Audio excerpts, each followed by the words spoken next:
شرور أنفسنا ومن سيئات أعمالنا. وقال الله تعالى في كلامه المجيد والفرقان الحميد: فلا تقل لهما أف ولا تنهرهما وقل لهما قولا كريما. وقال النبي صلى الله عليه وسلم: من أحق بحسن صحابة قال أمك، قال ثم من، قال أمك، قال ثم من، قال أمك، قال ثم من، قال أباك.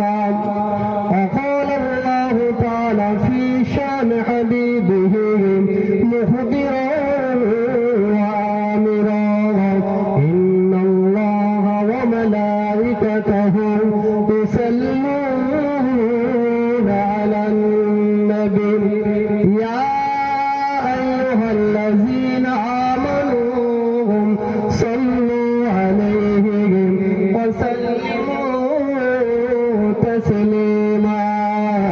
اللهم صل على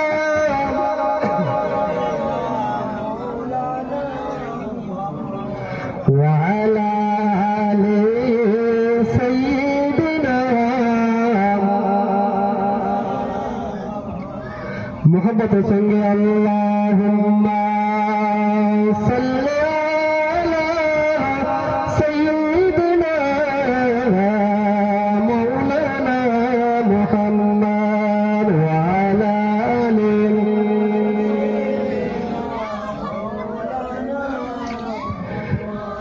হে প্রভু রহমান, হে প্রভু রহমান, তোমার ওই সেরা দান।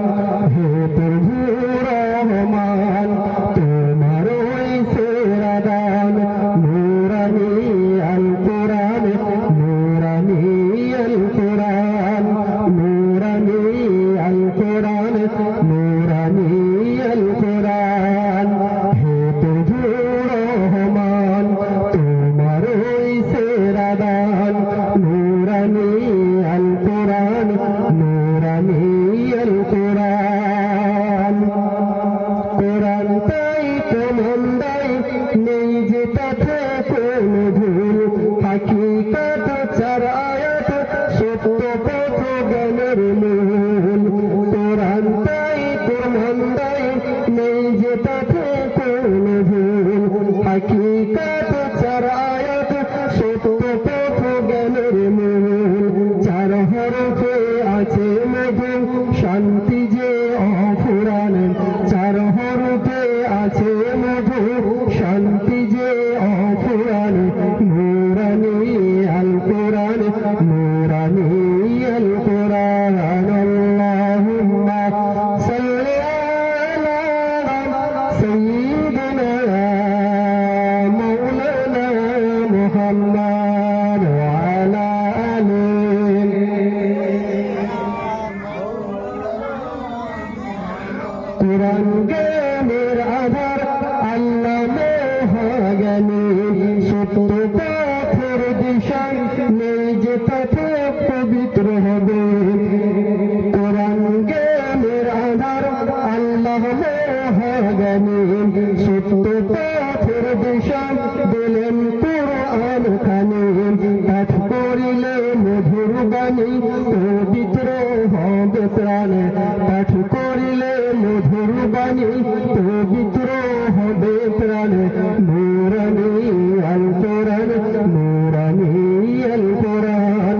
হে প্রভু রহমান, তোমার ওই সেরা দান। নূরানি আল কোরআন, নূরানি আল কোরআন। সকল রোগের শেফা কোরআন তাকে পাওয়া যায়। এক হরফে 10টি নেকি আমল নামাই জমা হয়। সকল রোগের শেফা কোরআন এক হরফে 10টি নেকি আমল নামেই পাওয়া যায়। কোরআন হলো ঐশী বাণী মানব জীবন বিধান। কোরআন হলো ঐশী বাণী মানব জীবন বিধান। নূরানী আল কোরআন, নূরানী আল কোরআন। আল্লাহুম্মা সাল্লি আলা সাইয়্যিদিনা মাওলানা মুহাম্মদ ওয়া আলা আলিহি। হাসবি রাব্বি জাল্লাল্লাহ মা ফি কলবি গায়রুল্লাহ। নূর মুহাম্মদ সাল্লাল্লাহু লা ইলাহা ইল্লাল্লাহ, লা ইলাহা ইল্লাল্লাহ, লা ইলাহা ইল্লাল্লাহ মুহাম্মাদুর রাসূলুল্লাহ। আসমানের মালিক তুমি আল্লাহ, জমিনের মালিক তুমি আল্লাহ, হায়াতের মালিক তুমি আল্লাহ, মৌতের মালিক তুমি আল্লাহ। লা ইলাহা ইল্লাল্লাহ, লা ইলাহা ইল্লাল্লাহ, লা ইলাহা ইল্লাল্লাহ মুহাম্মাদুর রাসূলুল্লাহ। আল্লাহুম্মা সাল্লি আলা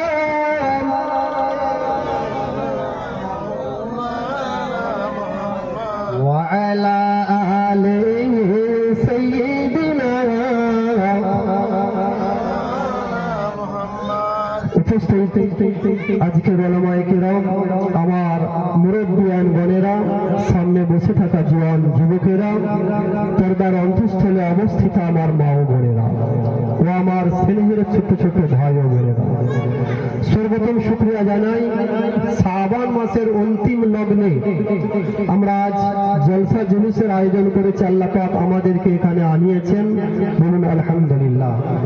তারপরে শুকরিয়া জানাই আমার আপনার হাবিব দো জাহানের বাদশাহ, সৃষ্টিগুলোর শ্রেষ্ঠ, 18,000 মখলুকাতের সেরা সেই নবীর উপরে অসংখ্য দরুদ অবতীর্ণ হলো সাল্লাল্লাহু আলাইহি ওয়াসাল্লাম। আজ এসেছি অল্প কয়েকটি সময় করে কথা বলেই বিদায় নিয়ে চলে যাব। গতকালকে জলসা ছিল কুস্তি থানা ফন্তা মাদ্রাসার জলসা, তবে আমি ওখানে গিয়েছিলাম মানে স্বইচ্ছায় দাওয়াত নিয়ে, যেমন এখানেও এসেছি, আল্লাহ পাক কবুল করেছে।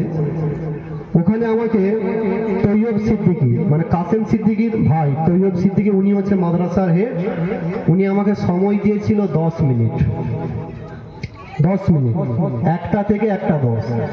আর আমাকে যে নিয়ে গেছিল জিয়াউর রহমান আমার বন্ধু মৌলানা, ওনাকে সময় দিয়েছিল 1 ঘন্টা। এবার আমাকে বলেছে যে একটু আগে আসে। আমি যাই হোক এসেছি, কিন্তু এসে এরকম বসে রয়েছি।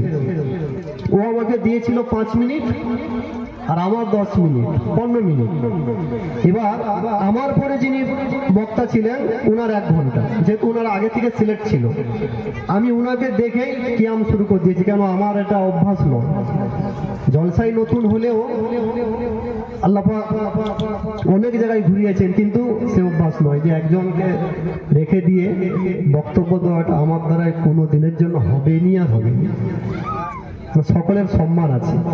তা আসতে নি কিয়ামে 2টো কলি পড়েছি, 4টা কলি নয়, পড়েই শেষ করে দিয়ে তাদের সামনে কি ক্ষমাও চাওয়া হয়নি যে ভুল ভ্রান্তি, আল্লাহ পাক অথই কি করবে বাস বলেই চলে গিয়েছি। যাই হোক, আকলমান ব্যক্তি ইশারা করলে সে কাফি। আল্লাহ পাক সকলের সম্মান উপরে। আল্লাহ পাক এখানে বললেন ফালা তাকুল্লাহুমা উফি ওয়ালা তানহারহুমা ওয়া কুল্লাহুমা কাওলান কারীমা, তোমরা তোমাদের পিতামাতার সাথে সৎ ব্যবহার করো, উফ পরিমাণ শব্দ আওয়াজ দিও না, দুঃখ দিও না।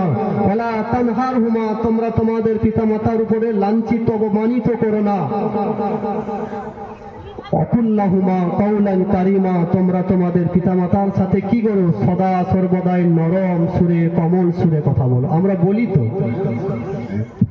হুজুর পাক সাল্লাল্লাহু আলাইহি ওয়াসাল্লাম অপর জায়গার মধ্যে বললেন, আল্লাহ রসুল সাহাবারা জিজ্ঞাসা করিলেন, হে সাহাবারা, আল্লাহ রসুলকে জিজ্ঞাসা করলেন যে আল্লাহ রসুল পিতা মাতার থেকে সব দিকে কার বেশি কদর, কার বেশি সম্মান? নবী পাক বলেছিল, তোমার মায়ের, দ্বিতীয়বার তোমার মায়ের, তৃতীয়বার তোমার মায়ের, চতুর্থবার তোমার বাপের। তাই আমি এই মা বাপের সম্বন্ধে দু একটি ঘটনা বলে কোরআন হাদিসের উপর আলোক করে আমি বিদায় নেব। মা বাপের কদর কতটা দেখুন, হুজুর পাক সাল্লাল্লাহু আলাইহি ওয়াসাল্লাম অপর হাদিসের মধ্যে বলেন, হুমা জান্নাতুকা ওয়া নারুকা, পিতামাতা তোমাদের জন্য জান্নাত, আবার পিতামাতা তোমাদের জন্য জাহান্নাম, জাহান্নাম। আল্লাহ রসুল অপর জায়গায় মধ্যে বলেন, আল জান্নাতু তাহতা আকদামিল উম্মাহাত, যেমন আল্লাহ রসুল আজকের ব্যাপারে বললেন, আল মাজলিসু মিন রাজিল জান্নাহ, কোরআন হাদিসের মজলিসটা হলো জান্নাতের বাগান। হুজুর পাক সাল্লাল্লাহু আলাইহি ওয়াসাল্লাম বলেন, আল জান্নাতু তাহতা আকদামিল উম্মাহাত, মা বাপের কদম, মা বাপের পায়ের নিচে সন্তানের জান্নাত, বেহেশত। তাই মা বাপের কদরটা দেখুন কতটা। আরে আমার আপনার নবী জাহানের বাদশাহ এইভাবে একদিন মজলিস করেছেন, আলাপ আলোচনা করেছেন, নবী আমার সাহাবাদেরকে নিয়ে জলসা করেছেন, জুলুস করছেন। ওই সময়তে একটি বৃদ্ধা নারী আমার আপনার নবীর মজলিসের দিকে চলে আসলো। আমার আপনার নবী জাহানের বাদশাহ হাবিবুল্লাহ ওই মহিলাটাকে দেখে, ওই নারীকে দেখে নিজের গা মুবারক থেকে চাদর খুলে দিলেন। শুনো, তাই নয়, তাই নয়, আমার আপনার নবী জাহানের বাদশাহ হাবিবুল্লাহ জনাবে মুহাম্মদুর রাসূলুল্লাহ বাপ হারা নবী, মা হারা নবী, নবী আমার জলসা করতে করতে ওই বৃদ্ধা মহিলাদের জন্য নিজের চাদর মুবারক খুলে পাশে বিছিয়ে দিলেন। শুনে, তাই নয়, তাই নয়, নবী আমার ওই বৃদ্ধা মহিলাটাকে ওই চাদরের মধ্যে বসিয়ে দিলেন। ঠিক এইভাবে নবী জলসা করতে করতে, নসিহত করতে করতে একটা বৃদ্ধা মহিলা যখন আসছে, ওই বৃদ্ধা মহিলাটাকে দেখে নবী আমার চাদর মুবারক খুলে দিয়ে পাশে বসিয়ে দিলেন। সাহাবারও তো অবাক যে নবীজি, বৃদ্ধা মহিলাটা, বৃদ্ধা নারীটা কে, যার জন্য আজকে নিজের চাদর মুবারক খুলে দিলেন? আর আমরা আমাদের সেই পিতা মাতার বলছি তো হবেনি, বাপ কিছু সুপারি এনে দে না, নেই, যাও তোমার বড় বেটাকে বলবে, যাও ছোট বেটাকে বলে, বাবা কিছু পান না, হবেনি, তুমি সব সময় বড় বেটাকে টাকা দাও, তার কাছে চলে যাও। আহারে, সেই বাপ কচি ওষুধটা এনে দিবি তো, না আজকে তো টাকা নেই, কালকে এনে দেবো, আবার আজকে নয়, আবার কালকে। পিতা মাতার উপরে আমরা সদা সর্বদাই কি করি? লাঞ্ছিত করি, অপমানিত করি। তাই তো হ্যাঁ কি না বর্তমান সমাজ এটা চলছে? তাই আমার আপনার নবী জাহানের বাদশাহ হাবিবুল্লাহ জনাবে মুহাম্মদুর রাসূলুল্লাহ, যদি আমরা রসুলকে ভালোবাসি তাহলে রসুলের কথা কেন মানি না? যদি রসুলকে ভালোবাসি তাহলে নবীজির প্র্যাকটিক্যাল জীবনটাকে কেন আমরা ভালোবাসি না? আমরা মুখে বলবো নবী নবী, কিন্তু কাজে করবে নবীর প্রতি ভালোবাসা থাকবে না, তাহলে তুমি লা ইউমিনু, তুমি মুমিন হতে পারবে না। আল্লাহ রাসূল বলেন, লা ইউমিনু আহাদুকুম হাত্তা আকুনা আহাব্বা ইলাইহি মিন ওয়ালিদিহি ওয়া ওয়ালাদিহি ওয়ান নাস আজমাইন। নবীর সাহাবা হযরত ওমর ফারুক রাদিয়াল্লাহু তাআলা আনহু বললেন, ইয়া রাসূলুল্লাহ, ইয়া হাবিবাল্লাহ, হুজুর আমি ওমর আপনাকে ভালোবাসি। আল্লাহ রাসূল বললেন, ও বাবা ওমর, তুমি আমাকে কেমন ভালোবাসো? হযরত ওমর ফারুক রাদিয়াল্লাহু তাআলা আনহু বললেন, ইয়া রাসূলুল্লাহ, ইয়া হাবিবাল্লাহ, হুজুর আমি ওমর আর মাল ধন সম্পদের থেকে ভালোবাসি। নবী আমার বললেন, লা ইউমিনু, না, তুমি মুমিন হতে পারলে না। নবী আমার ওমর ফারুককে বললেন, ও বাবা ওমর, আমি নবীকে তুমি জীবনে ভালোবাসতে পারলে না। শুধু তাই নয় হযরতে ওমর ফারুক বলিলেন, ইয়া রাসূলুল্লাহ, ইয়া হাবিবাল্লাহ, হুজুর, আমি ওমর আমার ধন সম্পদ মালের থেকে, আমার বাচ্চা সন্তানের থেকে, ইয়া রাসূলুল্লাহ, আপনাকে আমি ভালোবাসি। নবীজি বলিলেন, লা ইউমিনু, না না না, তুমি মুমিন হতে পারলেন না। নবী আমার পাক জবানে ঘোষণা করে দিলেন, লা ইউমিনু আহাদুকুম হাত্তা আকুনা আহাব্বা। ও বাবা উমর, আমি রাসূলকে যদি ভালোবাসতে চাও, আমি রাসূলকে যদি মহব্বত করতে চাও, আমি রাসূলকে যদি ভালোবাসতে চাও, তাহলে তোমার নিজের ধন সম্পদ, সন্তান সন্ততি, নিজের জাহান থেকে আমি রাসূলকে ভালোবাসতে হবে। কি বলিল? যে রাসূলকে তুমি তোমার ধন সম্পদকে ছেড়ে, নিজের সন্তানকে ছেড়ে তুমি লা ইউমিনু, তুমি মুমিন নয়। তাই হযরত ওমর ফারুক বলিলেন, ইয়া রাসূলুল্লাহ, ইয়া হাবিবাল্লাহ, আমি আমার ধন সম্পদকে ছেড়ে দিলাম, আমি আমার নিজের সন্তান সন্ততিকে ছেড়ে দিলাম। ইয়া রাসূলুল্লাহ, ইয়া হাবিবাল্লাহ, আমি আমার নিজের জীবনের থাকতে আপনাকে বেশি ভালোবাসি। জোরে জোরে বলুন সুবহানাল্লাহ। রাসূল কে? নাউজুবিল্লাহ। ওমর ফারুক কে? জানা আছে ওমর ফারুক কে? আল্লাহ রাসূলের দ্বিতীয় সাহাবা।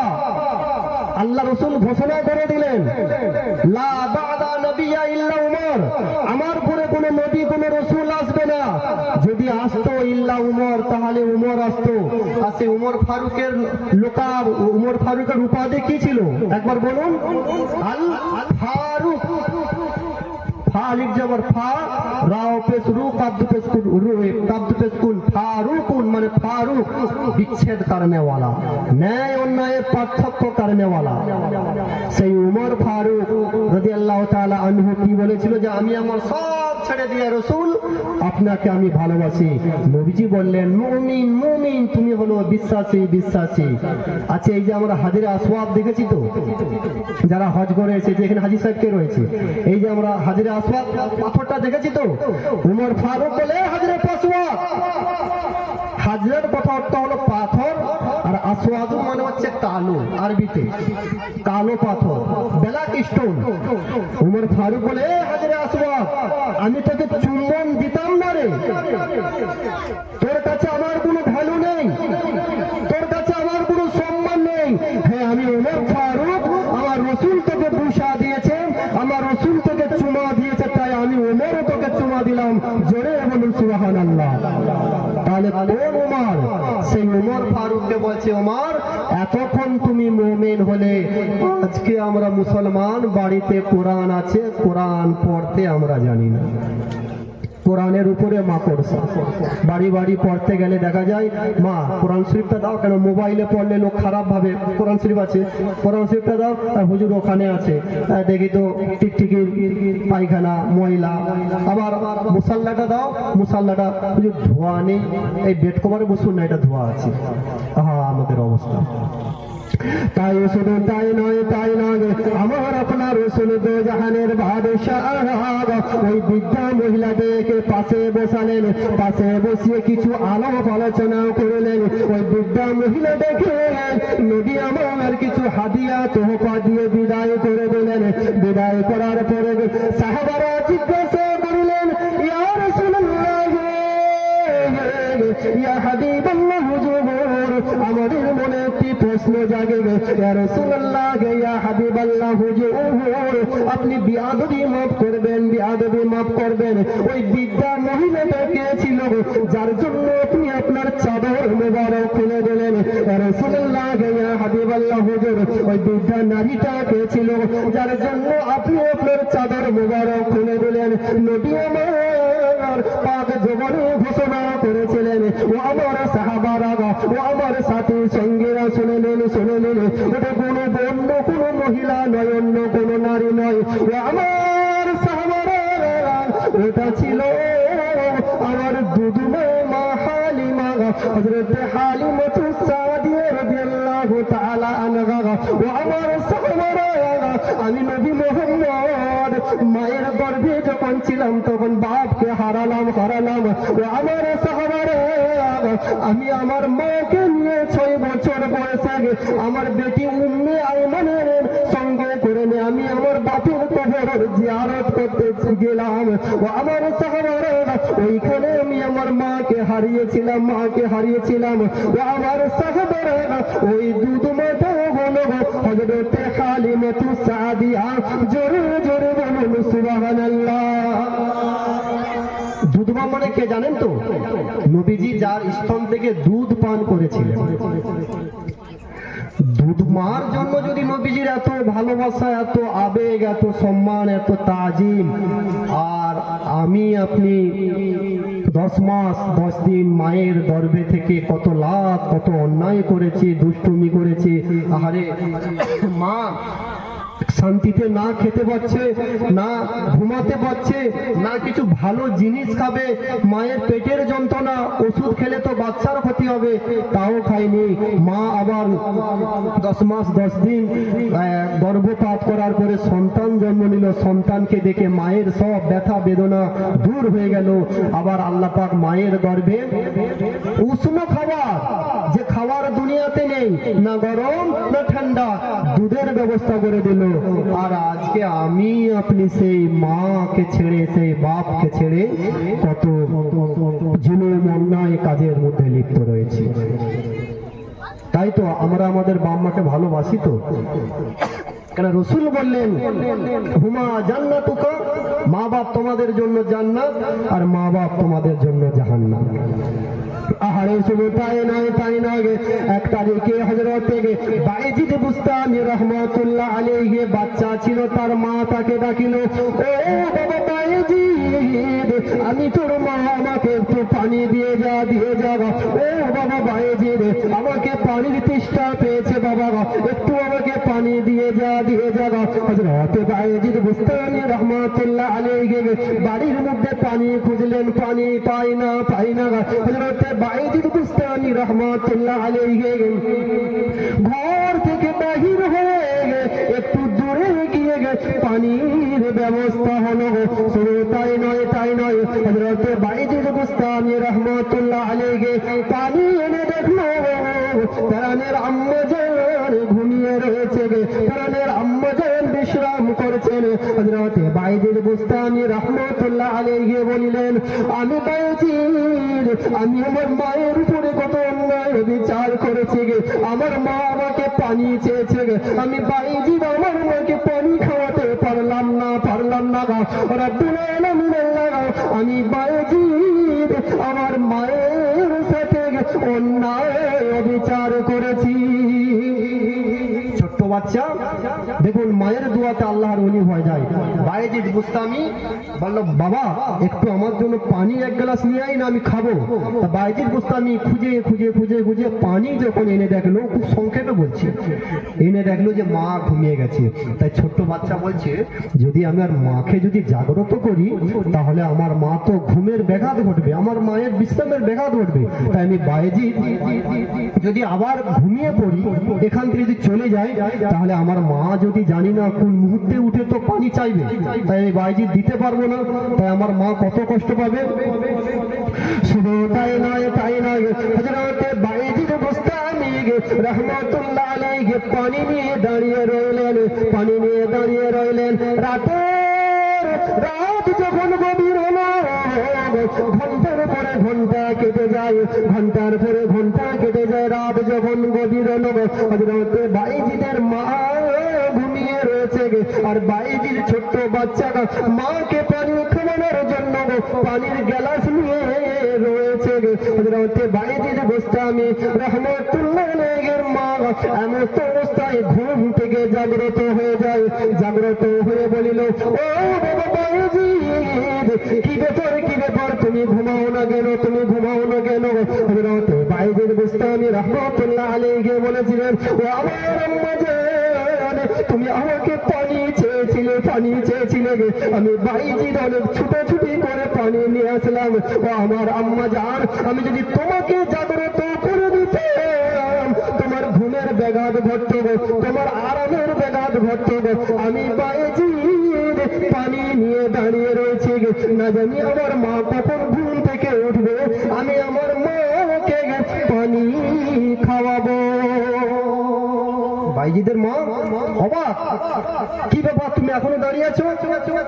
বাচ্চাকে কোলে টেনে চুমুকে আদর করে ঘুম পাড়ি দিয়ে হযরত বাইজিদ বুস্তামি রহমাতুল্লাহ আলাইহি আল্লাহর কাছে দুহাত তুলছেন। আর রব্বুল আলামিন আল্লাহ, আমি আমার বাইজিদের উপরে খুশি হয়েছি, খুশি হয়েছে, আমি আমার সন্তানের উপরে খুশি হয়েছি, খুশি হয়েছে। আর রব্বুল আলামিন আল্লাহ, আমি আমার বাচ্চার জন্য মা দুটি হাত তুলে গে। রব্বুল আলামিন আমার বাইজিদ যে আজকে যে কর্ম করেছে আমার বড় বড় আনন্দ হয়েছে, আনন্দ হয়েছে। আমি আমার বাইজিদের প্রতি সন্তুষ্ট হয়ে গেছি। রব্বুল আলামিন আল্লাহ, তুমি আমার বাইজিদকে সুলতানুল আরিফিন করে দাও, তুমি একজন মস্ত বড় আল্লাহর ওলি করে দাও। রব্বুল আলামিন এই দোয়া তুমি কবুল করে নাও। বাইজিদের মায়ের দোয়া আল্লাহ কবুল করে নিলেন। জোরে বলুন সুবহানাল্লাহ। যে আল্লাহ তুমি আমার বাইজিদকে মস্ত বড় আল্লাহর ওলি করে দাও। মস্ত বড় আল্লাহর ওলি হয়ে গেছিল, তাই উনার লকবটা হচ্ছে সুলতানুল আরিফিন। সুলতান মানে হচ্ছে বাদশাহ, আর আরেফ মানে হচ্ছে যারা পরহেজগার বান্দার তাদেরকে বলা হয়, তাদের সুলতান হয়েছিলেন। তাহলে মা বাপের দোয়াতে বলুন আল্লাহুম্মা সাল্লি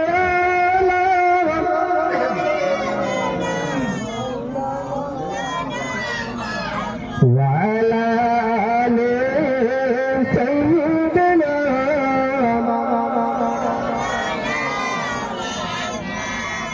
আমি দেখিনি তোমায় চোখের তারায়, আমি দেখিনি তোমায় চোখের তারায়, তবুও তোমায় ভালোবেসেছি। মনেরই ক্যানভাসে তোমার ছবি ভাসে, তোমার প্রেমে যেন পড়েছি। আল্লাহুম্মা সাল্লি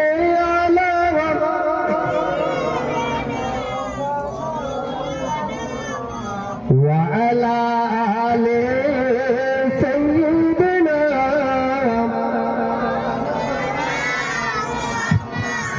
দারে দারে ঘুরে খোদার বাণী পৌঁছে দিয়েছ দিন রাত, মানল না তোমায় তায়েফবাসী, করল শুধু আঘাত। তোমার পায়ের ধুলি নিয়ে, তোমার পায়ের ধুলি নিয়ে এই চোখে সুরমা দিয়েছি। মনেরই কেন ভাসে তোমার ছবি ভাসে, তোমার প্রেমে যেন পড়েছি। আমি দেখিনি তোমায় চোখের তারায়, তবুও তোমায় ভালোবেসেছি। মনেরই কেন ভাসে তোমার ছবি ভাসে, তোমার প্রেমে যেন পড়েছি। আল্লাহুম্মা সাল্লি আলা ওয়া আলা আলি সাইয়্যিদিনা। তাহলে আমরা বুঝতে পারলাম তো যে মা বাপের কদর, মা বাপের তাজিমটা কতটা। আচ্ছা, এবার তো মা বাপের দোয়া সম্বন্ধে বললাম যে কবুল হয়, যে বাপ মা যে তোমার জন্য জান্নাত। এবার পিতা ছেলের জন্য বাপ মা যে জাহান্নাম, এটা কি একটু শুনবে? শুনেই তাহলে এইটাই বলে তাহলে আমি শেষ করবো। বানি ইসরাইল কওমদের ভিতরে একজন ব্যক্তি ছিল যিনার নাম হচ্ছে হযরতে জুরাইজ। এই জুরাইজ সদা সর্বদাই আল্লাহর ধ্যানে মশগুল থাকত। মা বাপের দোয়াতে ছেলের বাদশা, আর মা বাপের দোয়াতে ছেলে ফকির। ফকিরটা শোনাচ্ছি আমি। তাই হযরতে জুরাইজ সদা সর্বদাই নামাজ মশগুলে থাকতেন। পাহাড়ের পাদ দেশে নিজের বাড়িতে থাকতো না, নিজে একটি ঘর বানিয়ে সেই ঘরের ভিতরে থাকতো। তাই 1 তারিখে জুরাইজের মা ডাকে, আরে মুসলমানের ছেলেরা গা, ও নবীর আশিকেরা গা, ও নবীর প্রেমিকেরা গা, হযরতে জুরাইজ মস্ত বড় আল্লাহর ওলি ছিল গো। জীবনে কোনোদিন তাহাজ্জুদের নামাজ কাজা নাই জীবনে কোনোদিন নফল নামাজ কাজা নাই। আমরা তো ফরজ পড়ি, সুন্নত পড়ি না গা, সুন্নত পড়ি, নফল পড়ি না গা। আহারে আপনি যে নিজেকে একজন হাজি বান্দা হিসাবে বলবেন, আপনি যে নিজেকে একজন নামাজি বান্দা হিসাবে বলবেন, ওই নামাজ যদি আল্লাহর কাছে কবুল হয় তাহলে আপনি সফলতা পেয়ে যাবেন। ওই নামাজ রোজা যদি আল্লাহর কাছে কবুল না হয় তাহলে আল্লাহর কাছে আপনি বিফল হয়ে যাবে। আমি সব কিছু করি কিন্তু আমার মা বাবা আমার প্রতি অসন্তুষ্ট। আমি এদিকে বক্তা জলসা করতে আসছি আর ওদিকে মাকে কালকে গিয়ে শুধু সর্বদাই ঘ্যান। তাহলে বলুন তো, এই যে আমি যে এতক্ষণ যে বক্তব্য রাখলাম, বক্তব্যের কোনো দাম থাকবে? কোনো দাম নেই। আপনারও যেরকম হবেন আর আমিও সেরকম। এবার আপনারা তো জানেননি যে আমি কিরকম হব, তাই যাটুকু করবো আমরা আমল করার চেষ্টা করবো।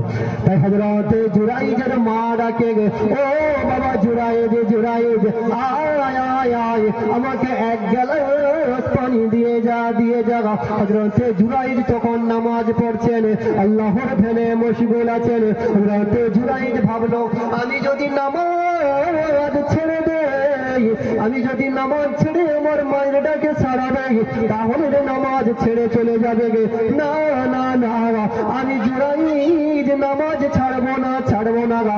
আমি আমার মা ডাকছে ডাকবো, কিন্তু আমি নামাজ ছেড়ে যাব না।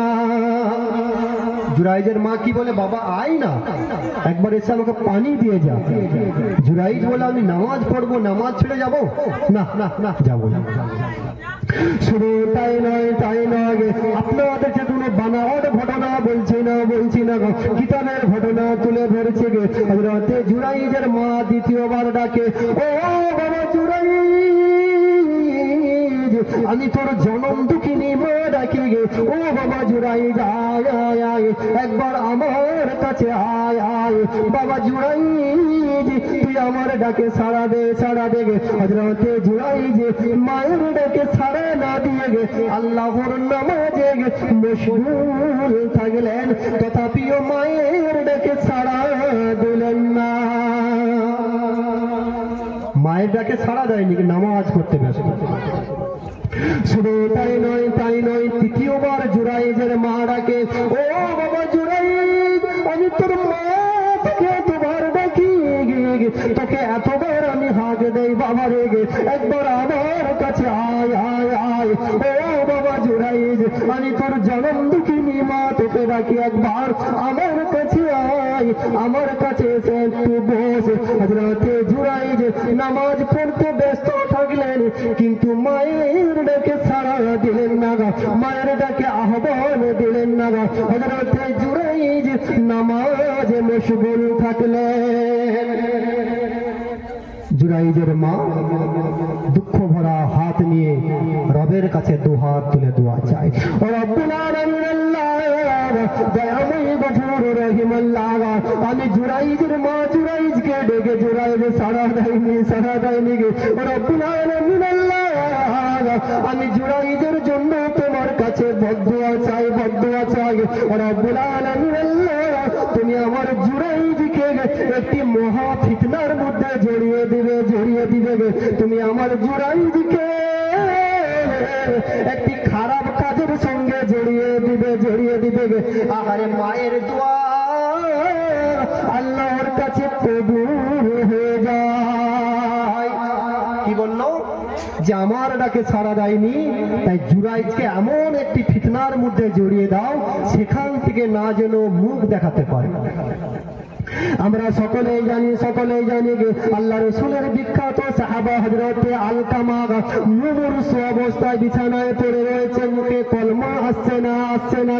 রাসূল আমার সাহাবাদেরকে নিয়ে খোঁজ করতে বলে ও বাবা বেলাল যাও যাও যাও আলকামার বাড়িতে কে আছে দেখে এসো গো। সাহাবারা বলিলেন তার বিবি আছে, মা আছে গে।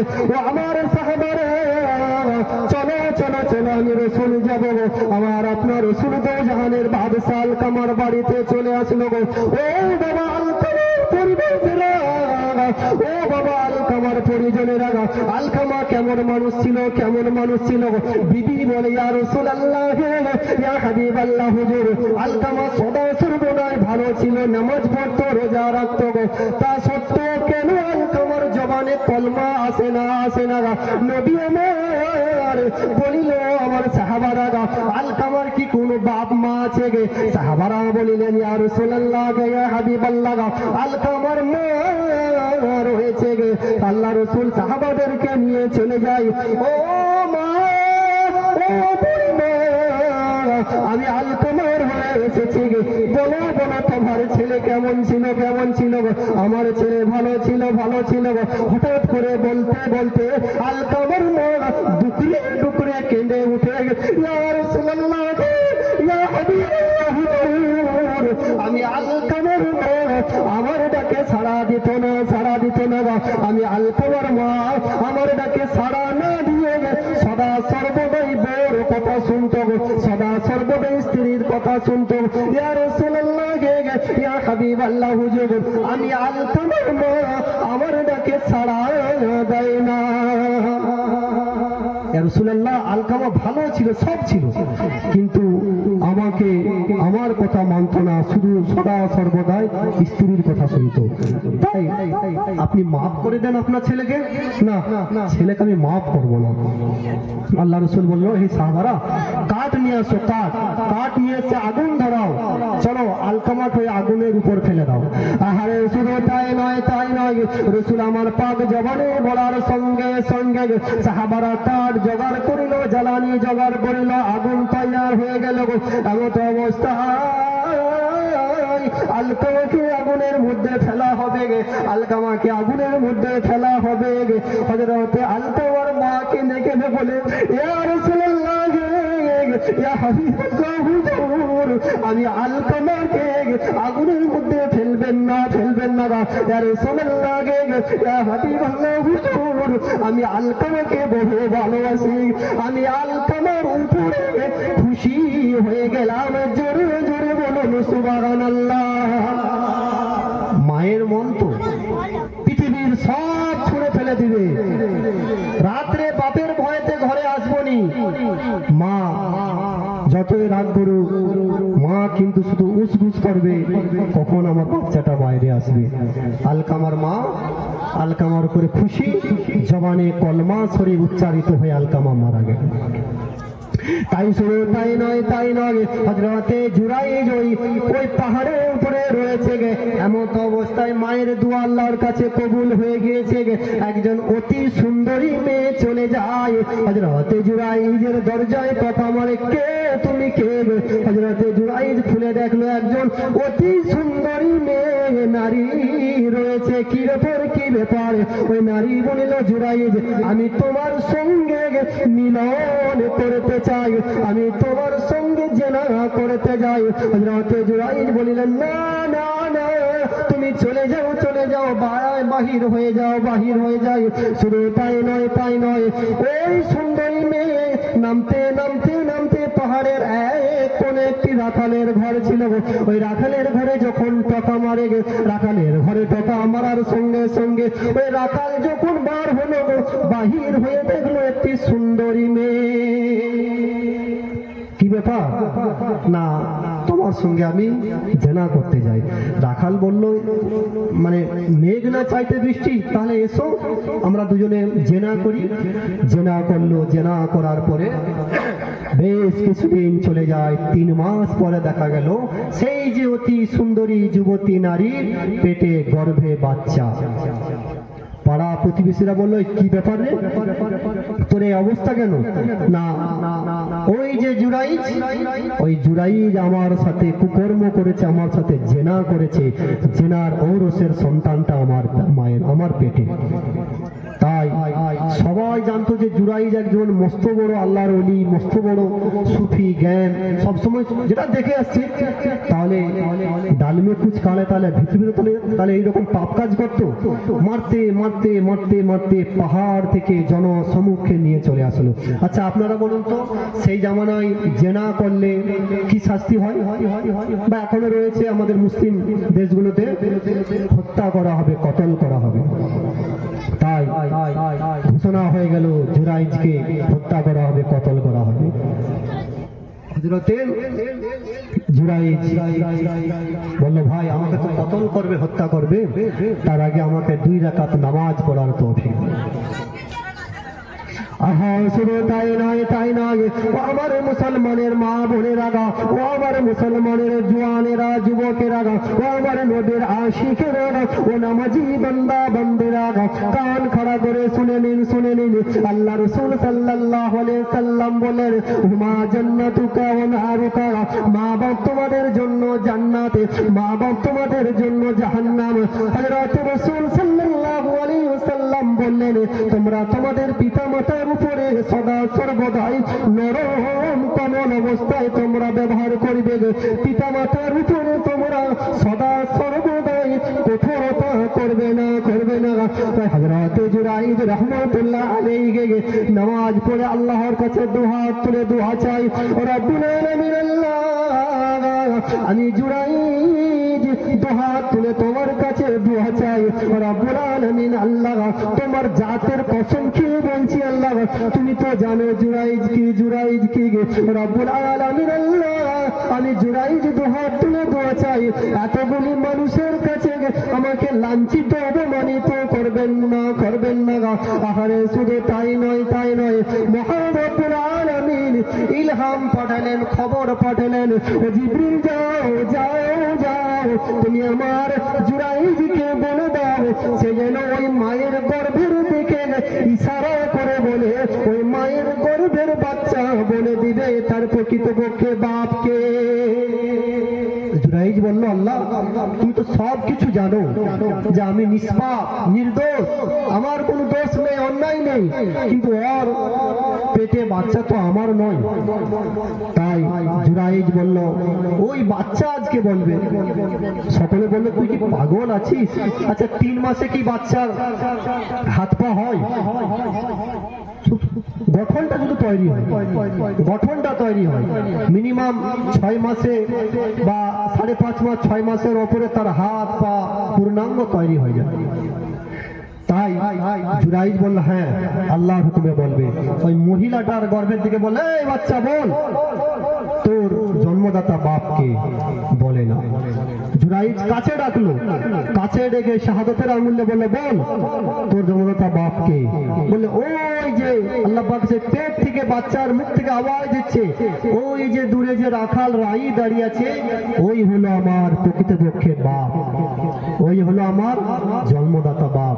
তাহলে আমি আপনি বলি, যতই নামাজ পড়ি না কেন, নামাজ আপনাকে পড়তে হবে, রোজা আপনাকে রাখতেই হবে, কিন্তু নামাজ যখন আপনার ভিতরে থাকবে না, খারাপি গুলো তখন দূর হয়ে যাবে, দূর হয়ে যাবে। আপনি যখন উজু করবেন, এই হাত যখন আপনার ধোয়া হচ্ছে, এই ময়লাগুলো দেখবেন আপনার ধোয়া হয়ে যাবে, ধোয়া হয়ে যাবে। এই জন্য একজন মুমিন, একজন বিশ্বাসী আর অবিশ্বাসী এক পাত্রে কোনোদিন থাকতে পারে না। একজন বিশ্বাসী অবিশ্বাসী কোনোদিন এক পাত্রে থাকতে পারে না। আমার এই জবান থেকে লা ইলাহা ইল্লাল্লাহ বলবো, আমার আবার এই জবান থেকে এমন কিছু কটু কথা বার হবে যেমন ভাবে আপনাদের হৃদয়ে লাগবে, এটা কোনোদিন হবে না। আল্লাহুম্মা মাওলানা মুহাম্মাদ ওয়া আলা আলি সাইয়্যিদিনা আল্লাহুম্মা সাল্লি আলা ওয়া আলা আলি সাইয়্যিদিনা।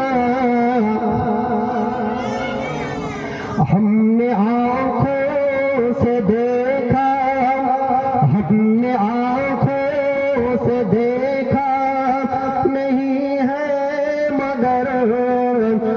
उनके तस्वीर सीने में मौजूद है। हमने आंखों से देखा नहीं है मगर उनके तस्वीर सीने में मौजूद है। जिसने लाकर कलामे जिसने लाकर कलामे इलाही दिया ओ मोहम्मद मदीने में मौजूद है। अल्लाहुम्मा सल्ली अला सय्यिदना मौलाना मुहम्मद व अला आलि सय्यिदना। আমার দিনদার ইমানদার নেককার ভাইরা, আমি আপনাদের প্রতিবেশীর ছেলে। আমার আব্বাকে অনেকেই চিনবে। এই গ্রামে আগে মণিহারি দোকান, সেই মাথায় করে নিয়ে আসতো। রাজনগরে বাড়ি। 2015-তে ফুরফুরা শরীফ থেকে টাইটেল পাস MA পাস করেছি। বর্তমানে একটা ছোটখাটো দোকান আছে, কুমারপুর হাই মাদ্রাসা বলে একটি সরকারি মাদ্রাসা, ওখানে পার্ট টাইম করি, মানে অতিথি শিক্ষক হিসাবে। এই বছর থেকে জলসা জুলুসে নেমেছি, যেহেতু শিক্ষা অর্জন করেছি, তাই বাপ মা বা বড় বড় যারা ওস্তাদ আকাবির তাদের ইতে যে বাবা কিছু দিনের দাওয়াত করো, তাই দিনের দাওয়াতের জন্য জলসায় নেমেছি। তাই আপনারা দোয়া রাখবেন। আজকে আলোচ্য চ্যাপ্টার ছিল, আপনাদেরকে বলেছিলাম ওই ওয়াবতাগু ইলাইহিল ওসিলা, যেটা ইমাম সাহেব বলে গেল, সেই যে বানি ইসরাইলের 3 জন, ওটা কিন্তু আমার পুরো ওরির উপরে আলোচনা ছিল। এইখানে এসে মত পাল্টাইতে হয়েছে। কেননা আমি আপনি যতই নামাজ পড়ি না কেন, রোজা রাখি না কেন, আগে আমাদের শরীর পাক করতে হবে না, আগে আমি নামাজ পড়বো আগে। আচ্ছা বলুন তো, আমরা সকলে মুমিন না আমরা সকলে মুসলমান? সকলে আমরা মুসলমান না সকলে আমরা মুমিন? আমরা সকলেই মুমিন না মুসলমান, এটা আপনাদের সামনে রেখে গেলাম। কেন মুমিন হলে তার চ্যাপ্টার আলাদা, মুসলমান হলে তার চ্যাপ্টার আলাদা। মুমিন হবে তারাই যারা আল্লাহকে এক বলে বিশ্বাস করে, নবী মুহাম্মদকে বিশ্বাস করে। কিন্তু আমরা সকল সবকিছু বিশ্বাস করি, কিন্তু মসজিদের দিকে ধাবিত হইনি। এই যে মুরব্বীদেরকে সম্মান করিনি। আজকে দেখেন আমাদের থেকে ইলম উঠিয়ে নেওয়া হবে। আচ্ছা বলুন তো, আপনারা সকলে আলেম? আপনারা সকলে আলেম তো? আমিও আলেম, আপনারাও আলেম। আলেম কথার অর্থ কি? জাননে বল। আপনারা তো বেশি জানেন, কোরআন পড়তেও জানি, না জানলেও কোরআন আল্লাহর বাণী জানি, হাদিস জানি, নামাজ রোজা সব জানি। তা সত্ত্বেও আপনি কি করে বলবেন যে আমি জানিনি? এবার আমরা আলেম ওলামা একটু বেশি জানি, মাদ্রাসায় পড়েছি, অহংকার নয়, নাউজুবিল্লাহ মিন জালিক। বেশি জানি তো, যেহেতু মাদ্রাসায় পড়েছি, 17 বছর 18 বছর 15 বছর 7 বছর পড়েছে। এবার আপনারা আলেমদের কাছ থেকে জলসা জুলুস শুনেছেন, কিন্তু আপনারা সবকিছু জানেন তো? জাহান্নামের ভয়ানক আযাব সব কিছু আমরা জানি, পিতামাতার সেবা সব জানি। এখন তাহলে আমরা জেনেও কেন জানি না? কেননা হুজুর পাক সাল্লাল্লাহু আলাইহি সাল্লাম বুখারী শরীফের শেষ হাদিস শরীফে বললেন, কালিমাতানে খাফিফাতানে আলাল লিসানে সাকিলাতানে ফিল মিজান। ও আমার সাহাবারা, ও আমার সাথী সঙ্গীরা, একটি ছোট্ট আমল আছে, ছোট্ট আমল আছে যেটা নাকি জবানের ভিতরে হালকা হবে, যেটা নাকি মিজানের পাল্লায় ভারী হবে। আল্লাহ রাসূল সাল্লাল্লাহু আলাইহি সাল্লাম বললেন, হযরত ইমাম বুখারী রাহমাতুল্লাহ আলাইহি, বুখারী শরীফ বলে একটি কিতাব আছে, আমরা জানি তো জানি। এই বুখারী শরীফের শেষ হাদিস শরীফ হচ্ছে কালিমাতানে খাফিফাতানে আলাল লিসানে, দুটি কালমা আছে, এমন দুটি কালমা আছে যেটা আমার জবানে হালকা হবে, সাকিলাতানে ফিল মিজান, সেটা দাড়ি পাল্লায় ভারী হবে। সুবহানাল্লাহি ওয়াল হামদুলিল্লাহি ওয়া লা ইলাহা ইল্লাল্লাহ। জানি তো আমরা সুবহানাল্লাহ আলহামদুলিল্লাহ, লা ইলাহা ইল্লাল্লাহ। রাসূল বললেন পাক জবানে, এটা হলো জবানে কি হালকা, কিন্তু দাঁড়িপাল্লা এর ওজন বড় ওজন। আহারে শুধু আমরা তাই নয়, তাম নয়, আমরা একটু তওবা করি, তওবা করি। তওবা করেছিল হযরত বিশরে হাফি রাহমাতুল্লাহ আলাইহি, তওবা করেছিলেন। আল্লাহ পাক বললেন, ইয়া আইয়ুহাল্লাযিনা আমানু তুবু ইলাল্লাহি তাওবাতান নাসুহা। আল্লাহ পাক বলে, হে ঈমানদারেরা, তোমরা তওবা করো, তওবা করো, তাওবাতান নাসুহা। যে তওবা তোমরা পরে করবে না, যে গুনাহ তোমরা করবে না। রব্বুল আলামিন আল্লাহ, আমি গুনাহ করেছি। রাসূল আমার বললেন, আল্লাহ পাক বলছেন, ইন্নাল্লাহা ইউহিব্বুত তাওয়াবিনা ওয়া ইউহিব্বুল মুতাতাহহিরিন। আল্লাহ পাক দুই শ্রেণীর বেশি মানুষকে বেশি ভালোবাসে। একটি হলো যারা তওবা করে, তাদেরকে আল্লাহ পাক বেশি ভালোবাসেন। হযরত বিশরে হাফি রাহমাতুল্লাহ আলাইহি একজন মস্ত বড় মদখোর ছিল, মদখোর, এমন মদখোর ছিল, সদা সর্বদাই মদের আড্ডায় থাকিত। হযরত বিশরে হাফি রাহমাতুল্লাহ আলাইহি একদিন বাড়িতে যেতে একটি কাগজ কুড়িয়ে পায়। সব কিছু জানেন, তাও বলছি আমি। বিশরে হাফি একটি কাগজ কুড়িয়ে পেয়েছিল, যে কাগজে লেখা ছিল, কোন রেওয়ায়েতে বলছে বিসমিল্লাহির রহমানির রহিম, কোন রেওয়ায়েতে বলছে লা ইলাহা ইল্লাল্লাহ।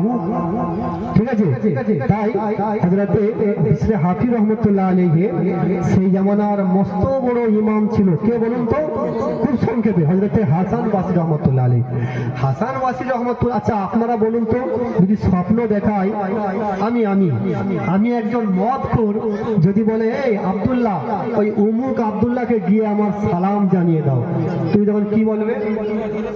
যে একজন মস্ত বড় মদখোর, তাকে আল্লাহ পাক সালাম জানাবে?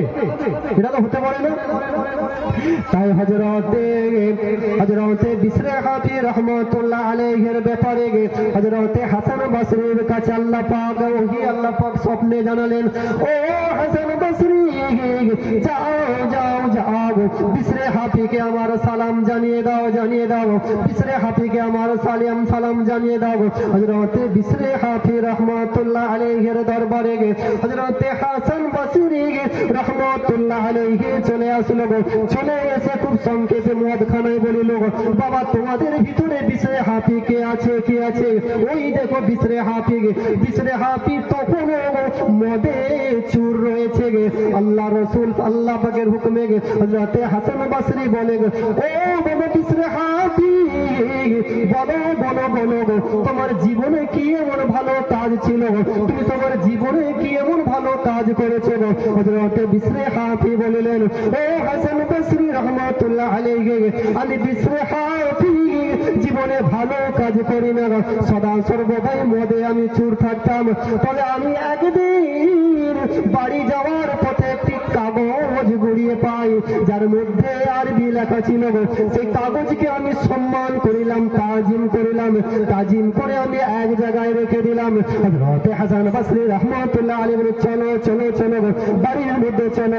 বাড়িতে গিয়ে দেখলো বিসমিল্লাহির রহমানির রহিম। হযরত হাসান বাসরি বলিলেন, ও বাবা বিশরে হাফি, চলো তুমি তওবা তিল্লাহ করে গোসল করে আসো, আল্লাহ পাক তোমাকে সালাম জানিয়েছেন। হযরত বিশরে হাফি তওবা করে একজন মুমিন বান্দা, শুধু তাই নয়, একজন আল্লাহর আবেদ ওলি বান্দা হয়েছেন। জোরে বলুন সুবহানাল্লাহ। আল্লাহুম্মা সাল্লি আলা ওয়া আলা আলি সাইয়্যিদিনা। এবার উঠে আমরা কিয়াম পড়ি, ইয়া নবী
বসিনি চিনিল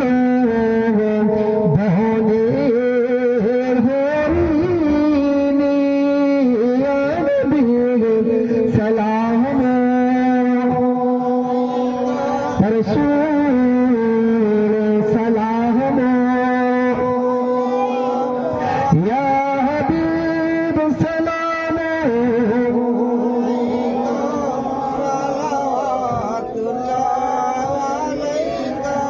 আজানে শুনি আপনার নাম দরদে পড়ি আপনার নাম নামাজে